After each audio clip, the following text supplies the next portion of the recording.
For years, the world has known me as the dog whisperer. Put the back legs. Good boy, keep it. But not many people know my personal story. How I grew up poor in Mexico and jumped the border to make a new life. I become famous around the world, but even success comes at a price. I was about to just give up on everything, my life. Now I am crossing a new border, and I have a new dream, and it's my biggest gamble yet. Showtime. For the first time, I'm sharing my whole life, the good, the bad, and the ugly. Not bad for a Mexican dog guy.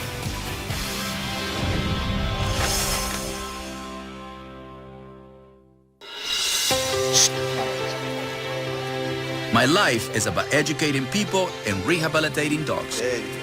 Yeah, look at that tail. And I do this with instincts by connecting people and animals to nature. Oh, she wants to run. If people can get in touch with their instincts, they can transform relationships Hello. with their dogs, with themselves. Now you have trust, respect, and love. Through my TV show, The Dog Whisperer, I've been able to help thousands of people. Can I give you a big doggy hug? In 1999, I founded my Dog Psychology Center in California. It's a sanctuary for dogs, where I work with my own pack. This is a city for dogs. I pretty much have everything that a dog needs to fulfill his life. And I teach people my principles of harmony and balance. One way to read that is through the tail. The idea of the Dog Psychology Center is for you to come with your dog so you can learn. This is what allows you to feel people's energy. You see it? Now I am leaving the Dog Whisperer behind. Let's go.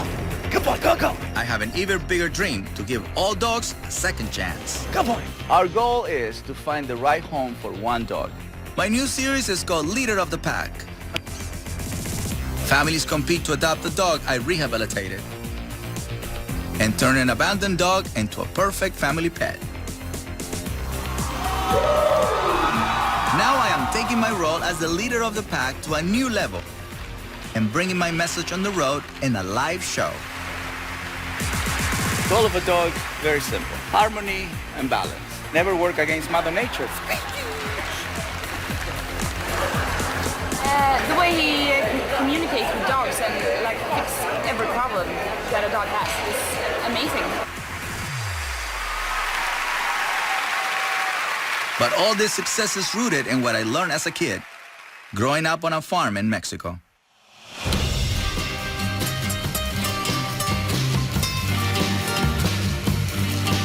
I was born in Culiacan, Sinaloa, in Mexico. My life was very simple. It was in a farm. It was very primal, very basic. I saw it as a curse. You know, I'm poor and I don't have toys. But at the end of the day, I had the most important thing, which is family. My greatest influence of who I am is through my grandfather. The peace, understanding, you know, never work against Mother Nature. That was him. Dogs were in my life from the moment I was born. We always had a pack of dogs. Other people's dogs will follow me. You know, I was called the dog boy, you know, el perrero, and I didn't like it. I wanted to be a singer. I can't sing. I wanted to be an actor. I didn't feel that I was good looking enough. And at one point, I wanted to be a drug dealer. Those were the options. Those were my options in the part of Mexico. You know, I always wanted to be somebody. So then, shows like Lassie and Rin Tin Tin start showing. And I was fascinated. So I asked my mom, Mom, you think I can be the best dog trainer in the world? And she said, you can do whatever you want. And that was it, my first dream. Then the thought of those dogs live in America, how I'm gonna get there, you know, how I'm gonna go and see Lassie and Rin Tin Tin. I was 21 years old, and I decided I would try to make it to America. I have no money, no passport, and no idea how hard it would be to leave Mexico and my family.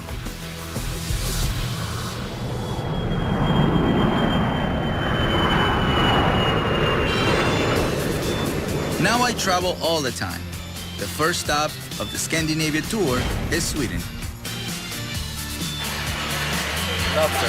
I am taking my message across Europe, and for the first time, all the way to Asia. What happens in the United States? Look at this. Looks like a hug. Family is still the most important thing to me, so my girlfriend Jahaira and my youngest son Calvin join me on the road. It's a big advantage, it's a big blessing, it's a big inner peace to have your family traveling with you. We arrive on a bike all the way from the United States. I have a very masculine energy. She has a very feminine energy. Watch out, bro! It's always a smile. It's always uplifting you. And rock and roll. Do I look cool? Yeah. Safety first, baby. Safety first. First and foremost, my most important job is being a father. Just like his dad. CIA, we gotta go. Underground mission. I'm always looking to show Calvin, what the world looks like. You see all of these little rocks here? They're called archipelagos. I feel lucky to have this opportunity to open Calvin's mind to experiences I never had as a kid. Having him in the road makes me feel like I'm not letting him down. I am pretty much doing what my grandfather and my father did for me. They kept me around as much as they could. Get going, dog! All right! That's how you do Sweden.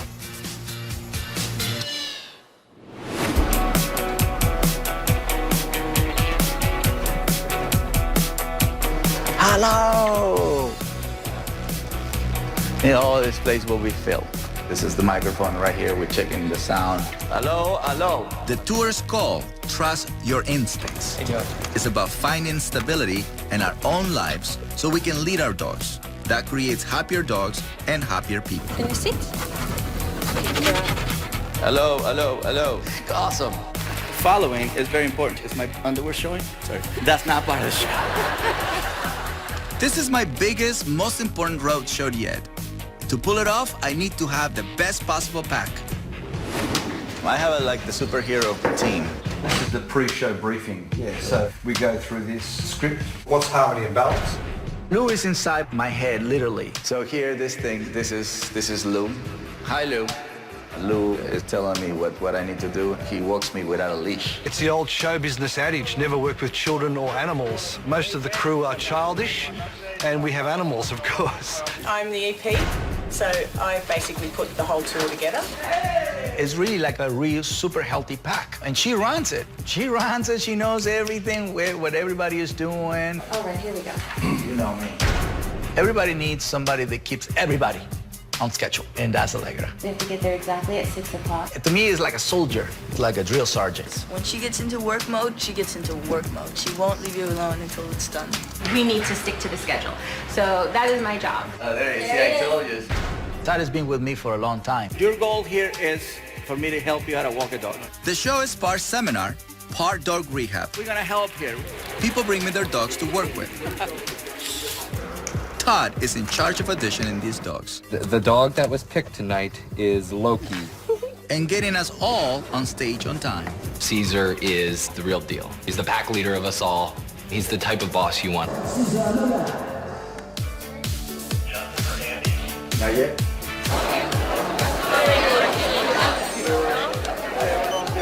A big fan. I studied him for a year before I got the dog, so I'm like doing this all the time.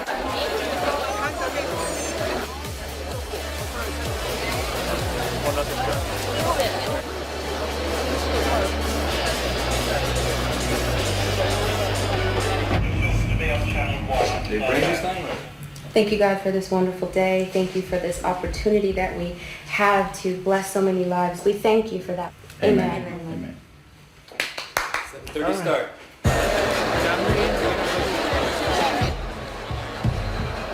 Before going on, I always wonder if the audience will get it. Are they going to enjoy the show? I'm breathing and I'm focusing and I'm breathing and I'm focusing. The nervousness, I can't deny it.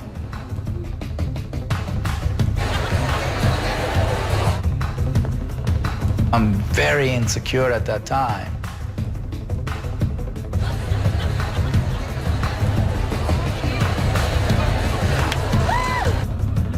Todd, he knows, he keeps distance. Boss, you have 5 minutes, 3 minutes, 20 seconds. And my heartbeat is like 100 miles an hour. Ladies and gentlemen, please welcome the star of Dog Whisperer, Cesar Millan. And then I do my last breath.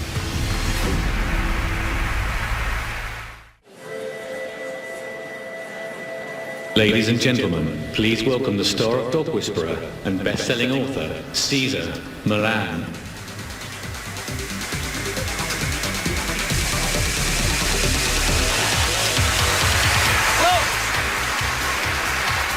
Thank you.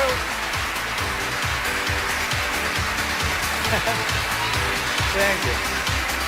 Thank you very much. Thanks for the love. Thank you. So, for those who still don't know what breed am I, I'm Mexican. Don't look at her. Don't look at her, no? No, because you're nervous. Yeah. I'm nervous because you are here. Oh, yeah. You're gonna blame me. Oh, my That's good. goodness. This is not a show about dogs. This is a show about people. This show is about empowering people with the knowledge I gained through my own experience. If they want to change their relationship with their dog, they have to start by changing themselves. A dog is a mirror, is what helps you see how you behave. In the modern world, the goal for the human is fame, money, what we call success. So what we need to do is unplug from the modern world and reconnect with Mother Nature. Dogs want to follow a leader who's strong, yet calm.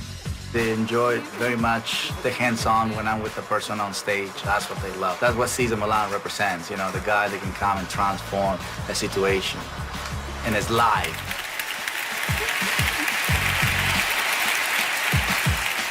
Go ahead, let him poop. Just poop on stage, it's okay. See? Instincts. I had an amazing night tonight. Thank you so much for the love you gave us. Thank you, and have a good night. It's a very humble experience. Big dog lady. You never heard that a dog guy can fill up a stadium. I'm always grateful of the opportunity people give me to come to their countries and share the knowledge that my grandfather passed on to me. I just finished a seminar, and this is how I get welcome after I come back so I can pay for his school. It's amazing to travel the world and get so much love from the audience and from my family. I couldn't do this without them. But when I was 21, I have to leave my family behind and take the biggest gamble of my life.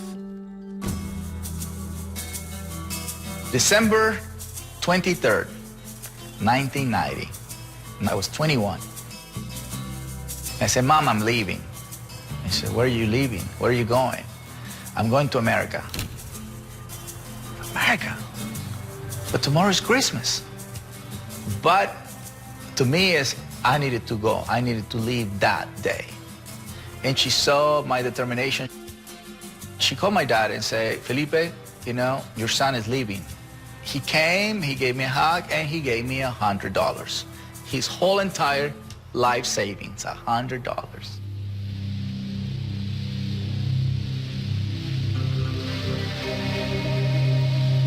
In my mind, I'm gonna figure it out. People already jumped, and why not me? It couldn't be that hard, right?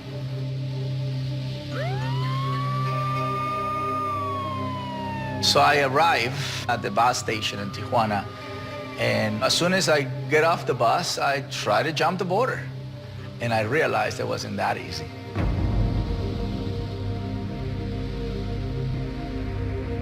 For 2 weeks, the only thing I did is find different times, you know, in the morning, in the afternoons, at nighttime. I mean, I tried them all.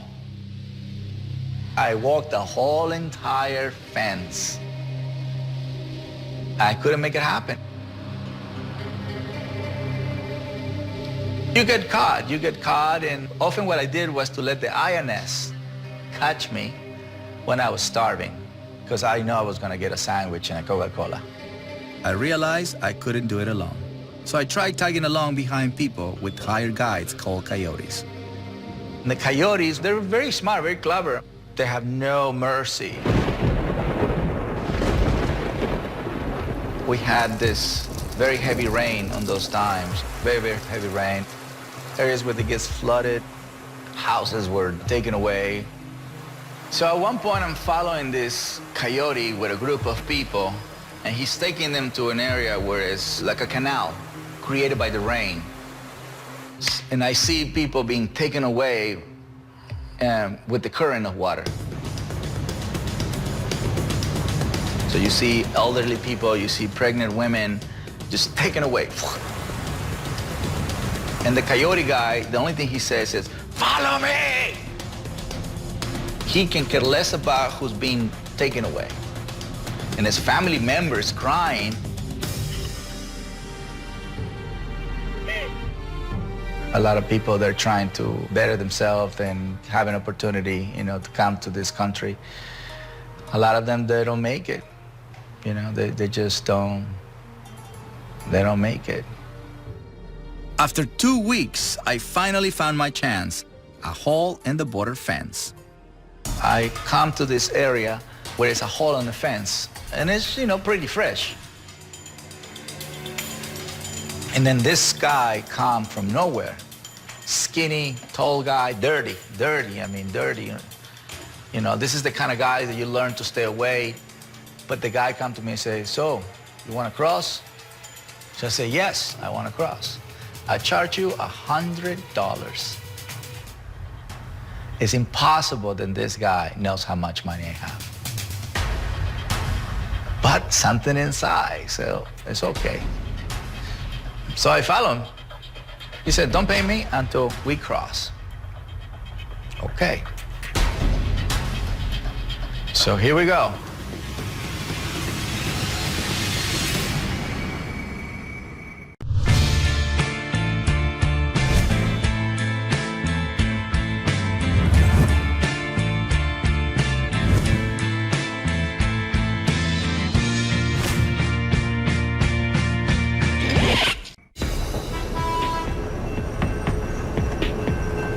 In 1991, I was 21 years old and at this very spot. I'd given up all I ever known and loved in Mexico to sneak across the border with the help of a paid guide. And my mom, I'm always running away from the border. This is the first time I actually come to the border with no worries in mind. Dígame. Mire, nobody asked for an autograph before when I was trying to jump the border. Mi esposo se va a morir cuando vea.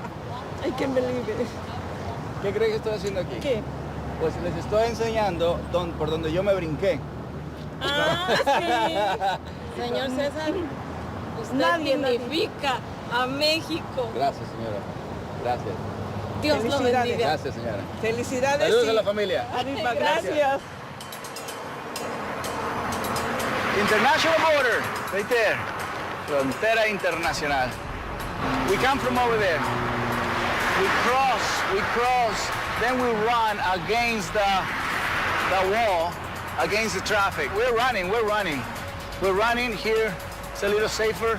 Running and running. And somehow you have so much adrenaline, so much stamina.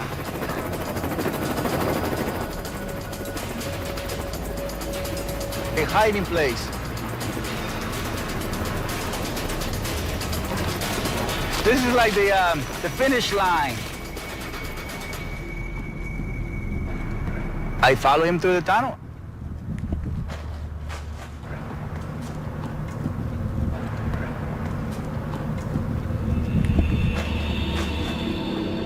I felt that this is the time where he's gonna kill me. You still got those stories in your head about, you know, coyotes kill immigrants. In an enclosed area, you really have no options. Being in the tunnel, he can choke you, he can stab you. I mean, you hear a lot of bad stories about coyotes.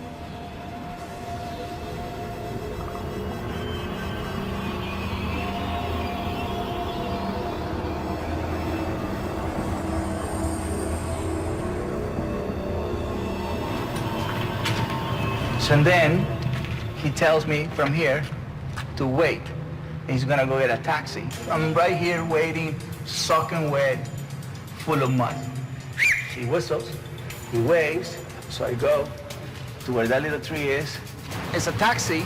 Right there, the guy immediately said, put a magazine in front of your face.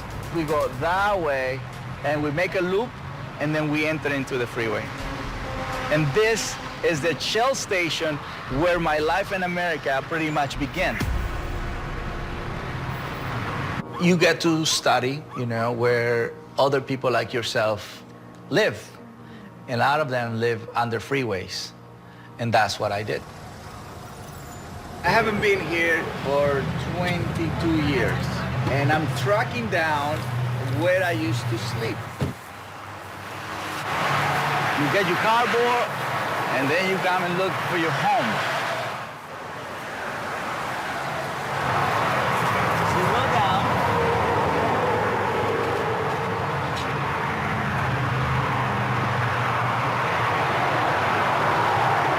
And you sleep.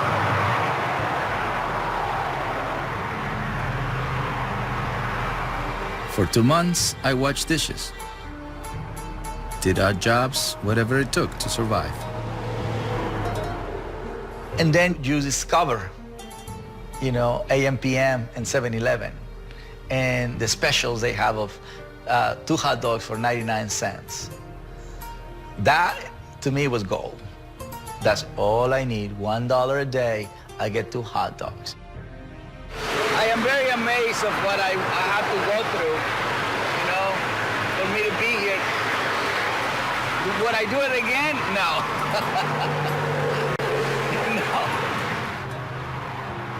Coming back here after so many years, I realized I don't belong to a country defined by borders. I belong to a global community. And my dream is to inspire people worldwide to lead their own packs.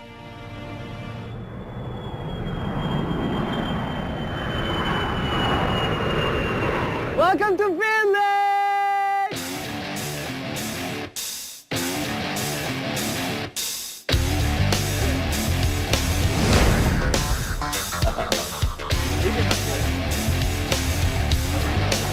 Are there reindeer? This reindeer. Really?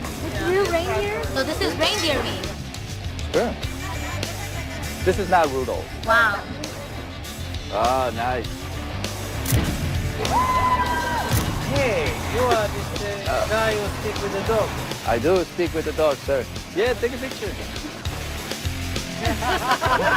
You don't know how many times they say that I look like you. One more.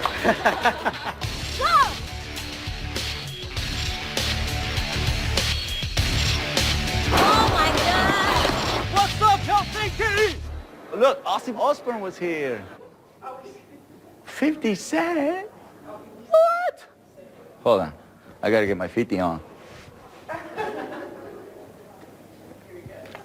Oh, the Pussycat Dolls were here. The Fugees, when Lauryn Hill was there. Oh my God, she's awesome. Oh wow, all these people are, oh, Celine Dion. Whitney Houston. What? Cher, Bon Jovi, Kiss. I'm the first dog guy. A dog guy in the same stage as the world's biggest performers.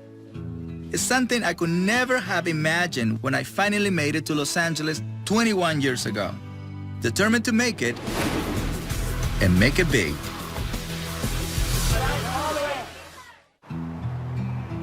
After 2 months, homeless on the streets of San Diego, I had enough money to get to where I really wanted to be, Los Angeles. So now I'm coming to LA. Not too long after I met the mother of my kids. We started dating, and then she became pregnant, and that was Andre. Calvin was born 4 years later. It was really tough. We both were very mature. I got a job in a kennel, and I became a kennel boy. So I started asking people if I can walk their dogs, and I was doing it for free. So then I started walking 5 dogs, and then 10, then 15. And then that's how people started calling me the Mexican guy who can walk a pack of dogs. I'm gonna show you a picture that is pretty much what launched me, you know, in this whole journey of dog whisper guy. A man who identified himself as Cesar leads his own dog parade down Centinela Avenue in Southwest Los Angeles. And so this picture eventually became the billboard. This billboard, if you notice, the LA Times cut our head so we don't get paid. Then the LA Times came. They followed me for 3 days. So I'm taking them everywhere, you know, I'm giving them, look, this is what I do for a living. At the end of the interview, her name is Mimi. She asked me, so, you know, it seems like you have a good thing going on. What would you like to do next? And I say, I would like to have a TV show. So she wrote it down.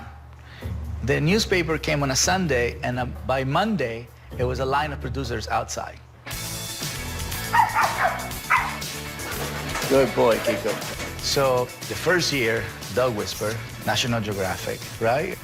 I was like, perfect. How you doing, ladies? For everybody, it was challenging in the beginning because none of the camera guys ever shot this kind of reality.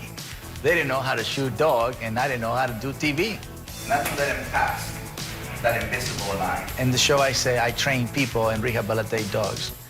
Nobody ever said that before. Dog Whisper showed how a few core principles, exercise, discipline, and affection, can transform not just a dog's life, but their owners as well. Dog Whisper is now shown in over 100 countries. But not everybody understands my methods. You know, the methods that people feel they're controversial or they call cruel is when I touch them in the neck, you know, they call them poking or hitting. When I use my feet, they call them kicking it. When I flip or put the dog on the side, they call it old style. I don't think it's only one way to help a dog, right? You know, in 9 years of me doing Dog Whisper, I have shown many ways. So when critics come after me, that doesn't really bother me, you know what I mean? Come on, guys. The show gave people hope, that their relationship have hope, you know, with their dog. And that's something that I'm very proud of. Now I have a new series with a strong message promoting adoption of abandoned dogs. Johnny! Come on, man. So the new show is pretty much dedicated to influence, inspire the world about rescue, rehabilitation, and rehome. And it's called The Leader of the Pack. Everybody can be a pack leader. You can begin with a rescue dog. So I'm really excited to go and see if I can inspire them to foster a dog or just to give a dog a chance. A TV show reaches a lot of people, but when thousands come out to see you in person, that's when you really feel the impact you are making on people's lives. There's, I think, about 8,000 people here tonight, and that's a pretty awesome number when you consider that, you know, it's essentially a seminar, but we do it as a show. So tonight's going to be pretty exciting. It's one of the biggest shows of this tour. I didn't get my medicine for my stomach. We just need to iron out a few things in the script.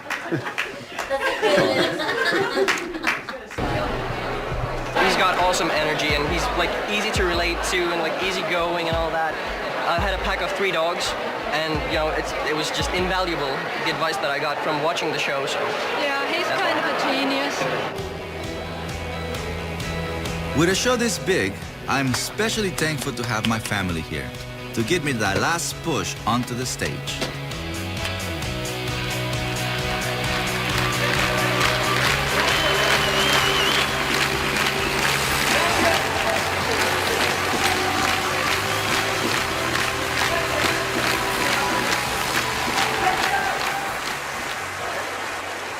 Menek, Helsinki.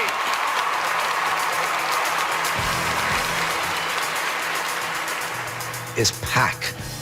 It's people all the way to the top saying my name, thanking me, or saying I love you.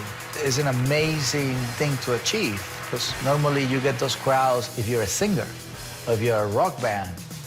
But if you're a dog guy, that's never been done. The stage literally shook when he came out, and I think even he was taken aback for a minute. And as much as they scream, they also get quiet. That means everybody's listening. That's an amazing feeling. So puppies grow up into teenagers.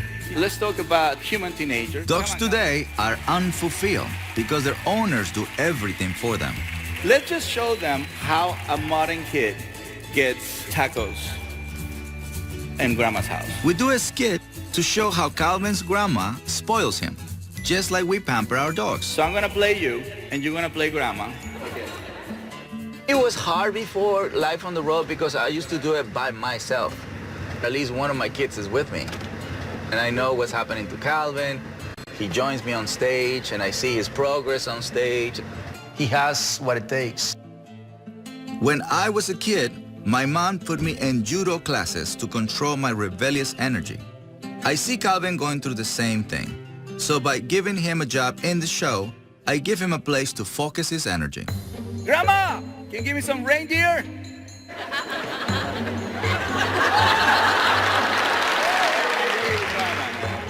Yeah, she's gonna give me some food right now. Grandma, can I have some dessert, please? Thanks, Grandma. Grandma! The TV! The dessert! Grandma! Come on, Grandma. I hope you had a great night. It looks like if you pop the collar open. Tonight, I am taking my pack out for a special dinner to celebrate our last night in Scandinavia.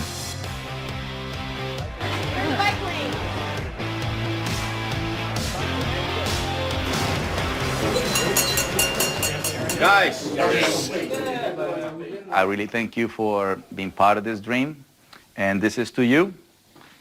And as always, thank you very much for your effort. Thank you to your families, because you have to leave your families behind. You know, everybody counts in the pack. So cheers, and thank you so much. Tomorrow we're heading to Singapore, where I'll be bringing my message to a whole new part of the world.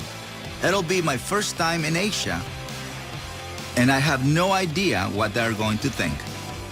To you, world.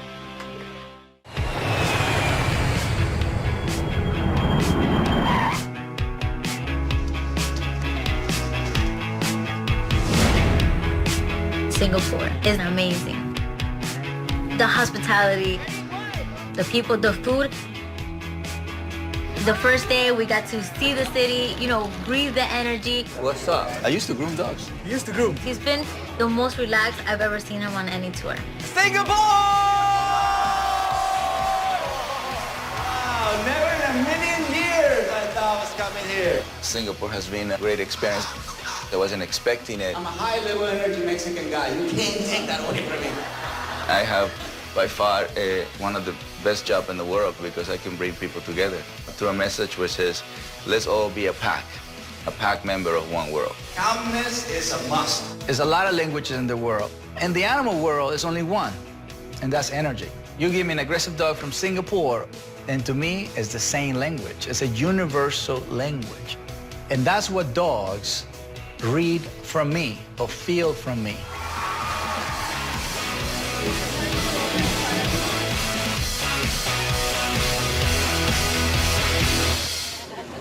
Part of my mission here in Singapore is to show people that any dog can be rehabilitated. So today, before my last show, I'm going to a local shelter that really needs my help. I'm the founder and president. You are? Well, God bless you, ma'am. Thank you for coming. Thank you, ma'am. Can I give you a big doggy hug? We have about 350 dogs here. Right now? Right now, yes. 350, yes. This is Cesar. There you go. Look at Caesar here. What's up, Caesar and Caesar? Mango is the first dog that we have problems with. Yeah. He's been here 7 years. Big problem. That's him. Mango hasn't come out of this kennel in 5 years. So the goal is to bring him out of the kennel today after 5 years. He doesn't like a leash. See the hair in the back? So I'm gonna keep him in the back. Very good, very good. And it's actually normal that a dog rejects the experience of having a leash on his neck. It's all patience. So he sees, okay, I'm doing all of this. And the human stays calm. So it might appear bad, but it's good, it's healthy. He's getting rid of it.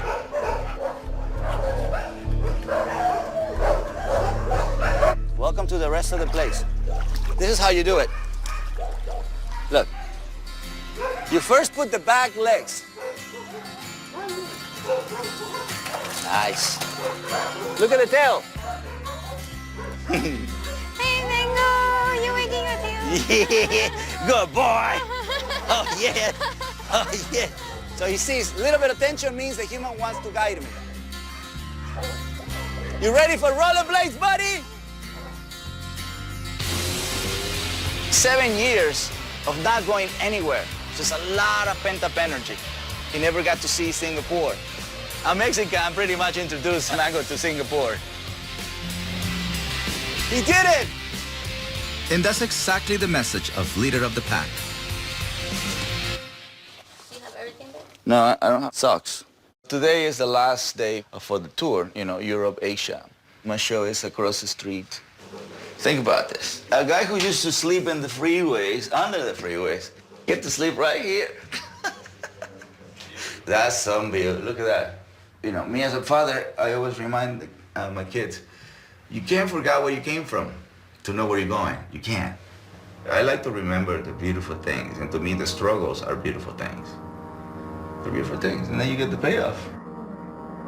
Sometimes you can be on top of the world and have it all. But even then, life can throw you a curveball. I got divorced 3 years ago. I was in England. I was called, and we got a divorce. Okay. It was hard, right? Because I wasn't expecting it. I went into a big depression. I lost a lot of weight. I withdrew from the world. Even my pack sensed I was no longer a stable leader. And some of them left me too. I was about to just give up on everything, you know, just the whole thing, my life. And I felt that I lost everything, you know, my most important thing, which was my family. So I felt that it was useless. I failed, you know, and so what's the point of life? I had a show, yeah. My number one priority is gone, you know, and so I decided to commit suicide. Yeah, I took pills. I didn't die, but I did try.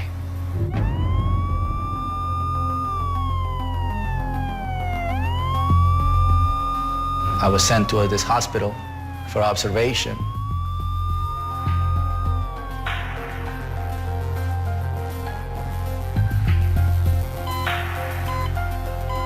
Later, months later, I decided I'm done with the depression. You know, my focus came back. I began to help myself using the same principles I applied to dogs: exercise, discipline, and affection. The secret ingredient is how much love I put into it. Now I built a new life and a loving family to share it. Okay, babe, I'm gonna make you another one, but at least you have this one right now. After I got off the victimism and, you know, blaming God and blaming the world and blaming me, All right, guys. I recognized the opportunity I had, you know, to start all over.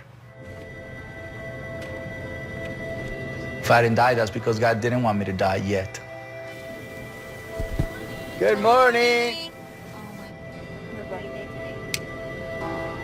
You can take the whole bottle, and if he doesn't want you to die, that means my mission is not done.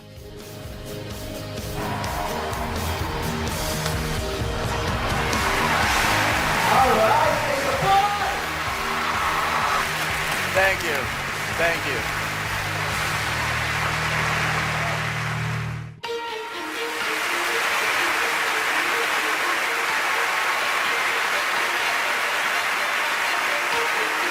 Tonight is the last show of the tour, and I am overwhelmed by the reception so far. We're gonna do this exercise. The whole purpose is to make you feel excited. Can you please help me to take it to the highest level of excitement? All right, let's bump it then.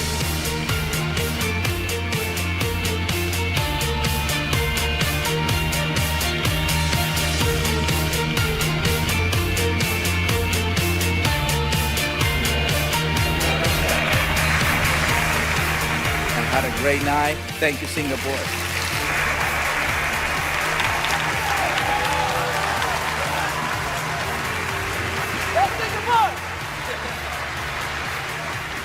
You're not gonna tell me congratulations, Dad? Yeah, You did congratulations! Hey, how about that? Yay! You're so awesome, Dad. Yeah. I brought some flowers for you. Go get your flowers. Baby. Thank you, man. Thanks, brother. Thanks for everything. Great shows yet again, man. Thank you. Really good. Really enjoyed it. Thank you. Yes, you did? Yeah. You're not again? When do I ever? All the time. He's just a really cool guy to work with, you know? It's a lot of fun. And it's been an adventure. Thank you, Cesar. Appreciate it. This is goodbye. Tara? See you later. I'll see you tomorrow. Look at Tara hugs, like with a kitchen like that. Like they're afraid. She's afraid. Like. I'm always really happy to be going home, but really sad to leave the crew. And I always find when I go home for about the next month, I get like what I call the tour blues, and I miss everyone. Okay, 1, 2. Good night. Thank you, guys. My new series, Leader of the Pack, is about adoption, showing people that all dogs deserve a good life. But I don't just want to change attitudes. I want to change laws. That's why we are going to march on Washington, D.C. How are you guys? Good morning. We are going to show politicians we need laws to end the euthanization of unwanted dogs. This might be the biggest walk you've had yet, so congratulations. You must be really excited. It's a dream come true. I visualized this for many, many years, right, to come and walk in Washington, D.C. It took a long time for me to become an American citizen. March 25th, 2009, I became an American citizen. Look at my smile. You're not allowed to smile on a passport. But I said, I can't help it. I've been waiting for this day for a long time. The feeling is like you are accepted, you know, like you're part of the pack. I think it's a responsibility of any human being to better their nation. And now I can give my service to Washington. We are here today to bring awareness to a mission that is close to my heart and the reason why I started the Cesar Millan Foundation. And that is to promote the rehabilitation and adoption of unwanted and abandoned dogs. Let's show our leaders that we can make a difference in the world. Let's go for a walk! Go! You know, I'm a big believer that if we treat dogs in a certain way, that also rubs on how we treat each other. I know that when I crossed the border, I was breaking the law, breaking the rules of a country. Let's take it for a walk. But that's what I needed to do to survive, to achieve a dream, and that's what they call it, the American dream. Hey, so when can I see you? But I made a difference. And if I would not take that chance, I would not be able to offer my contribution. Everything I am, I learned in Mexico. And everything that I became, I learned in the United States. They both facilitated something very important for me. One more time! I think my life has everything, you know, has comedy,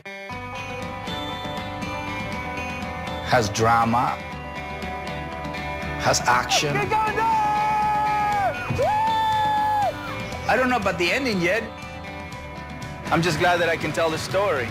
Hopefully people get inspired, they get motivated. Doesn't matter where you come from. Really what I would like for people to get out of this is just to not lose hope, no matter what happens.